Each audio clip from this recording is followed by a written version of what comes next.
Ақылым заманнан бері адам баласы ғаламның пайда болу құпиясын білуге ұмтылған.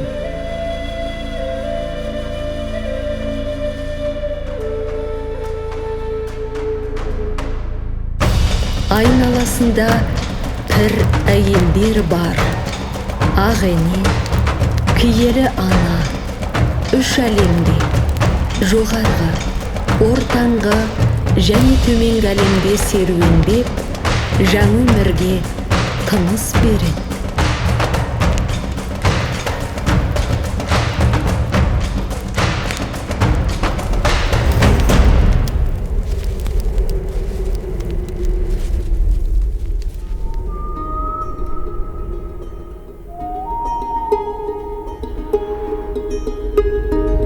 Міне, жаратылды жан, өтер талай сынақтан.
Міне, адам баласы дүниеге келіп, киелі ана оған тәңір құтындары тат.